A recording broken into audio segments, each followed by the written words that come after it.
आज के वीडियो में पार्ट 3 के जनरल एंड इन्वायरमेंटल स्टडीज़ के कुछ इंपॉर्टेंट ऑब्जेक्टिव क्वेश्चन बताने वाला हूं, जो आने वाले एग्जाम के लिए काफ़ी ज़्यादा इंपॉर्टेंट है। ये video Lalit Narayan Mithila university part 3 के BA BSc BCom के सभी छात्र छात्राओं के लिए काफ़ी ज़्यादा इंपॉर्टेंट है। चलिए क्वेश्चन की तरफ बढ़ते हैं। पहला क्वेश्चन है, गौतम बुद्ध को कहाँ ज्ञान प्राप्त हुआ था? गौतम बुद्ध को बोध गया में ज्ञान प्राप्त हुआ था। ऑप्शन बी राइट आंसर हो जाएगा, बोध गया में। बौद्ध धर्म के संस्थापक गौतम बुद्ध थे। गौतम बुद्ध को एशिया का ज्योतिपुंज कहा जाता है। गौतम बुद्ध के बचपन का नाम सिद्धार्थ था। गौतम बुद्ध का जन्म 563 BC में नेपाल के कपिलवस्तु के लुम्बिनी नामक स्थान पर हुआ था। गौतम बुद्ध ने अपना प्रथम उपदेश सारनाथ में दिया था और अपना अंतिम उपदेश कुशीनगर में दिया था। गौतम बुद्ध की मृत्यु 483 BC में कुशीनगर में अतिसार रोग के कारण हुआ, जिसे बौद्ध ग्रंथ में महापरिनिर्वाण की संज्ञा दी गई है। ये सारे फैक्ट आपको याद रखना है, एग्जाम में कुछ भी पूछा जा सकता है। नेक्स्ट क्वेश्चन, अर्थशास्त्र को किसने लिखा? अर्थशास्त्र को चाणक्य ने लिखा। ऑप्शन ए सही उत्तर हो जाएगा। अर्थशास्त्र कौटिल्य या चाणक्य के द्वारा रचित संस्कृत का एक ग्रंथ है। इसमें राज्य व्यवस्था, कृषि, न्याय एवं राजनीति के विभिन्न पहलुओं पर विचार किया गया है। नेक्स्ट क्वेश्चन, आर्य समाज के संस्थापक थे। आर्य समाज के संस्थापक कौन थे? स्वामी दयानंद सरस्वती के द्वारा 10 अप्रैल 1875 ईस्वी को आर्य समाज की स्थापना की गई। ऑप्शन सी सही उत्तर हो जाएगा, स्वामी दयानंद सरस्वती। नेक्स्ट क्वेश्चन, सबसे बड़ा क्षेत्रफल वाला राज्य कौन सा है? सबसे बड़ा क्षेत्रफल वाला राज्य राजस्थान है। ऑप्शन बी हो जाएगा, राजस्थान। जनसंख्या के दृष्टि से अगर आपसे पूछें सबसे बड़ा राज्य कौन है, तो उत्तर प्रदेश। उत्तर प्रदेश जनसंख्या की दृष्टि से सबसे बड़ा राज्य है और राजस्थान क्षेत्रफल की दृष्टि से। नेक्स्ट क्वेश्चन, वनों में पेड़ की कटाई कहलाती है। वनों में पेड़ की कटाई वनोन्मूलन कहलाती है। ऑप्शन ए हो जाएगा, वनोन्मूलन। प्राचीन नालंदा विश्वविद्यालय कहाँ था? प्राचीन नालंदा विश्वविद्यालय नालंदा में था। ऑप्शन ए हो जाएगा, नालंदा में, जिसे गुप्त सम्राट कुमारगुप्त प्रथम ने बनवाया था। क्वेश्चन नंबर 7, सबसे अधिक 1% वाला राज्य है। सबसे अधिक 1% वाला राज्य मिजोरम है। ऑप्शन डी सही उत्तर हो जाएगा, मिजोरम। नेक्स्ट क्वेश्चन, भारतीय राष्ट्रीय कांग्रेस की स्थापना किया। भारतीय राष्ट्रीय कांग्रेस की स्थापना किसने किया? A.O. ह्यूम ने। ऑप्शन ए हो जाएगा। भारतीय राष्ट्रीय कांग्रेस की स्थापना 72 प्रतिनिधियों की उपस्थिति के साथ 28 दिसंबर 1885 ईस्वी को बम्बई के गोकुलदास तेजपाल संस्कृत विश्वविद्यालय में A.O. ह्यूम के द्वारा किया गया था। तो आपको ये भी याद रखना है, भारतीय राष्ट्रीय कांग्रेस की स्थापना कब हुई? तो 1885 ईस्वी में। भारतीय राष्ट्रीय कांग्रेस के जनक या पिता A.O. ह्यूम को माना जाता है। दीन ए इलाही किसने शुरू किया? दीन ए इलाही अकबर के द्वारा शुरू किया गया था। ऑप्शन बी सही उत्तर हो जाएगा, अकबर। नेक्स्ट क्वेश्चन, भारत छोड़ो आंदोलन आरंभ हुआ। भारत छोड़ो आंदोलन द्वितीय विश्व युद्ध के समय 8 अगस्त 1942 को आरंभ हुआ। ऑप्शन सी सही उत्तर हो जाएगा, 1942 ईस्वी में। सौर मंडल में सबसे बड़ा ग्रह है। सौर मंडल में सबसे बड़ा ग्रह कौन सा है? बृहस्पति है। ऑप्शन ए हो जाएगा, बृहस्पति। और सौर मंडल में सबसे छोटा ग्रह बुध ग्रह है। नेक्स्ट क्वेश्चन, सबसे पुराना वेद है। सबसे पुराना वेद कौन सा है? तो सबसे पुराना वेद ऋग्वेद है। ऑप्शन ए सही उत्तर हो जाएगा, ऋग्वेद। ऋग्वेद सभी वेदों में प्राचीनतम वेद माना जाता है। ऋग्वेद में 10 मंडल हैं। इसमें विभिन्न देवताओं की स्तुति से संबंधित मंत्र हैं। ऋग्वेद में 1028 सूक्त हैं और 10,462 मंत्र हैं। ऋग्वेद में प्राचीनतम मंडल जो है 2 से 7 तक है और नया मंडल 1 और 10 है। लेकिन उत्तर वैदिक काल में ऋग्वेद के सभी मंडलों का संकलन वेद व्यास के द्वारा किया गया। वह व्यक्ति जो ऋग्वेद के मंत्रों का उच्चारण करता है उसे होता या होत्री कहते हैं। जो व्यक्ति ऋग्वेद के मंत्रों का उच्चारण करता है वो होत्री कहलाता है। ऋग्वेद के 2 ब्राह्मण ग्रंथ हैं, ऐतरेय और कौशितकी। तो ये सारे फैक्ट आपको याद रखना है, एग्जाम में पूछा जा सकता है। नेक्स्ट क्वेश्चन देखिए, लोकसभा के चुनाव लड़ने की न्यूनतम आयु है। लोकसभा के चुनाव लड़ने की न्यूनतम आयु जो है वो 25 वर्ष है। ऑप्शन ए हो जाएगा, 25 वर्ष। अगला क्वेश्चन देखिए, कौन सी नदी अरब सागर में गिरती है? अरब सागर में गिरने वाली जो नदी है वो सिंधु नदी है। ऑप्शन सी हो जाएगा, सिंधु नदी। गुजरात किस खेती के लिए प्रसिद्ध है? गुजरात कपास की खेती के लिए प्रसिद्ध है। ऑप्शन बी हो जाएगा, कपास की खेती के लिए। Next question number 16, Azad Hind फौज के संस्थापक कौन थे? तो आज़ाद हिंद फौज की स्थापना सुभाष चंद्र बोस के द्वारा 15 दिसंबर 1941 ईस्वी को किया गया था। ऑप्शन ए सही उत्तर हो जाएगा, सुभाष चंद्र बोस। नेक्स्ट क्वेश्चन, सर्वाधिक धान उत्पादन वाला देश कौन है? सर्वाधिक धान उत्पादन वाला देश चीन है। ऑप्शन ए हो जाएगा चीन, सबसे ज़्यादा धान उत्पादन करने वाला देश है। नेक्स्ट क्वेश्चन, सिंधु घाटी सभ्यता का सबसे बड़ा स्थल कौन सा है? तो सिंधु घाटी सभ्यता का सबसे बड़ा स्थल हड़प्पा है। ऑप्शन बी हो जाएगा, हड़प्पा पाकिस्तान के पंजाब प्रांत के मोंटगोमरी जिले में रावी नदी के किनारे स्थित है। और मोहनजोदड़ो अगर आपसे पूछें तो मोहनजोदड़ो पंजाब के सिंध प्रांत के लड़काना जिले में स्थित है।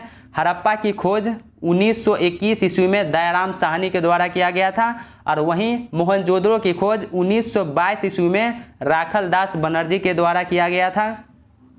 नेक्स्ट क्वेश्चन, जीएसटी का पूरा नाम क्या है?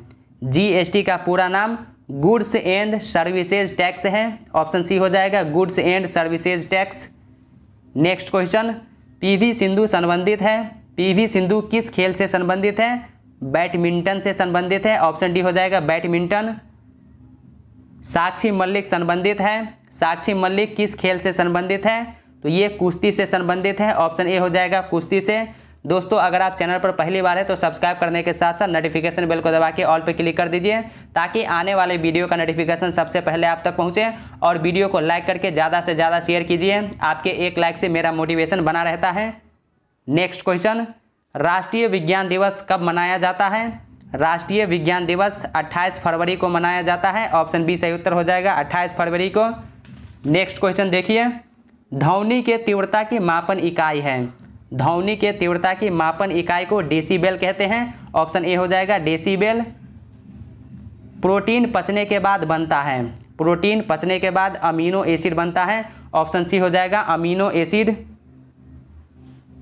एलिसा टेस्ट का उपयोग किया जाता है। एलिसा टेस्ट का उपयोग किस चीज़ के लिए किया जाता है? तो एड्स के लिए, एड्स के जांच के लिए एलिसा टेस्ट का उपयोग किया जाता है। निम्न में कौन समुद्रगुप्त के बाद गुप्त साम्राज्य का शासक बना? समुद्रगुप्त के बाद गुप्त साम्राज्य का शासक कौन बना? रामगुप्त बना। ऑप्शन सी सही उत्तर हो जाएगा, समुद्रगुप्त के बाद रामगुप्त सम्राट बना। समुद्रगुप्त के दो पुत्र थे, रामगुप्त और चंद्रगुप्त। रामगुप्त जो है 375 से 80 ईस्वी तक शासन किया और 380 से 413 ईस्वी तक चंद्रगुप्त द्वितीय शासन किया। गुप्त वंश का सबसे महान शासक चंद्रगुप्त द्वितीय को माना जाता है। चंद्रगुप्त द्वितीय अपने दरबार में नवरत्न रखने वाला ये भारतीय इतिहास का प्रथम शासक था। आपको पता होगा 2 ही शासक इतिहास में हुए हैं जो अपने दरबार में नवरत्न रखे हैं, एक चंद्रगुप्त द्वितीय और दूसरा अकबर। गुप्त वंश के संस्थापक श्री गुप्त थे। नेक्स्ट क्वेश्चन, अंग महाजनपद की राजधानी कौन थी? अंग महाजनपद की राजधानी चंपा या चंपा नगरी थी। ऑप्शन ए बी इसका सही उत्तर हो जाएगा, चंपा या चंपा नगरी। अंग महाजनपद वर्तमान के भागलपुर और मुंगेर के क्षेत्र को कहा जाता था। नेक्स्ट क्वेश्चन, इनमें से कौन सा नृत्य गुजरात से संबंधित है? इनमें से कौन सा नृत्य है जो गुजरात से संबंधित है? तो आप सबको पता होगा गरबा। गरबा जो है ये गुजरात से संबंधित है। अटॉर्नी जनरल की नियुक्ति करता है। अटॉर्नी जनरल की नियुक्ति राष्ट्रपति के द्वारा होता है। ऑप्शन ए सही उत्तर हो जाएगा। भारत के अटॉर्नी जनरल की नियुक्ति भारत के राष्ट्रपति द्वारा की जाती है और वो राष्ट्रपति के प्रसाद पर्यंत इस पद को ग्रहण करते हैं। अटॉर्नी जनरल भारत सरकार को उसके द्वारा निर्दिष्ट कानूनी मामलों में सलाह देने के लिए आवश्यक है। नेक्स्ट क्वेश्चन, चंपारण सत्याग्रह आरंभ हुआ। चंपारण सत्याग्रह 1917 ईस्वी में आरंभ हुआ। चंपारण आंदोलन 19 अप्रैल 1917 को शुरू हुआ था जिसका नेतृत्व गांधी जी ने किया। नील की खेती के विरोध में चल रहे नील आंदोलन को जब गांधी जी ने बिहार के चंपारण से शुरू किया तो इसे चंपारण आंदोलन या चंपारण सत्याग्रह के नाम से जाना जाने लगा। चंद्रमा उपग्रह है। चंद्रमा जो है ये पृथ्वी का उपग्रह है। ऑप्शन बी सही उत्तर हो जाएगा, पृथ्वी का। दोस्तों पिछले वाले वीडियो में पार्ट 3 के ऑनर्स पेपर जैसे history, geography, political science, home science के important objective and subjective question बताया हूं। लिंक आपको डिस्क्रिप्शन में मिल जाएगा या चैनल के प्लेलिस्ट में जाके आप अपने ऑनर्स पेपर का इंपॉर्टेंट क्वेश्चन देख लीजिएगा। सरदार सरोवर बांध बना है। सरदार सरोवर बांध गुजरात में नर्मदा नदी पर बना है। ऑप्शन सी सही उत्तर हो जाएगा, नर्मदा नदी पर। कौन भारत के हरित क्रांति के जनक माने जाते हैं? भारत के हरित क्रांति के जनक एम.एस. स्वामीनाथन माने जाते हैं। ऑप्शन ए हो जाएगा, एम.एस. स्वामीनाथन। विटामिन बी की कमी से होता है, विटामिन बी की कमी से कौन सा रोग होता है? बेरी रोग विटामिन बी की कमी से होता है। आनुवांशिकता का नियम किसने दिया? आनुवांशिकता का नियम मेंडल ने दिया। ऑप्शन डी हो जाएगा। ग्रेगर जॉन मेंडल एक जर्मन भाषी वैज्ञानिक थे।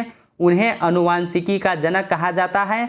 उन्होंने मटर के दानों पर प्रयोग कर आनुवांशिकी के नियम को निर्धारित किया था। नेक्स्ट क्वेश्चन, संजय गांधी जैविक उद्यान कहाँ है? संजय गांधी जैविक उद्यान पटना में स्थित है। ऑप्शन ए हो जाएगा, पटना में। गैसियस ईंधन का उदाहरण है, गैसियस ईंधन का उदाहरण एलपीजी गैस है। ऑप्शन सी हो जाएगा, एलपीजी गैस। जनसंख्या विस्फोट का कारण है, जनसंख्या विस्फोट का कारण निरक्षरता, निर्धनता, जागरूकता का अभाव, ये सभी है। तो ऑप्शन डी इसका सही उत्तर हो जाएगा, इनमें सभी। जैव विविधता पर खतरा है, जैव विविधता पर किस चीज से खतरा है? तो वनों की कटाई से। ऑप्शन ए हो जाएगा, वनों की कटाई से जैव विविधता पर खतरा है। प्रदूषण का मुख्य कारण है, प्रदूषण का मुख्य कारण जो है नाले का पानी, ये भी एक कारण है। औद्योगिक अवशेष, ये भी एक कारण है। वाहन धुआं, ये भी एक कारण है। तो ऑप्शन डी सही उत्तर हो जाएगा, इनमें सभी। गति का नियम दिया गया था, गति का नियम न्यूटन के द्वारा दिया गया था। ऑप्शन सी हो जाएगा, न्यूटन के द्वारा। न्यूटन ने सबसे पहले 1687 ईस्वी में अपनी पुस्तक प्रिंसिपिया में गति के नियमों को प्रतिपादित किया था, इसलिए इन नियमों को न्यूटन के नियम कहा जाता है। साइलेंट घाटी कहाँ स्थित है? साइलेंट घाटी केरल में स्थित है। ऑप्शन बी हो जाएगा, केरल में। कौन सा गैस ग्रीन हाउस प्रभाव के लिए जिम्मेदार है? ग्रीन हाउस प्रभाव के लिए कार्बन डाइऑक्साइड, ये मुख्य रूप से जिम्मेदार है। तो ऑप्शन ए हो जाएगा, कार्बन डाइऑक्साइड। निम्नलिखित में कौन सा रोग जल प्रदूषण से नहीं होता है? पीलिया, ये जो है जल प्रदूषण से होता है। डिसेंट्री भी जल प्रदूषण से होता है और टाइफाइड भी होता है।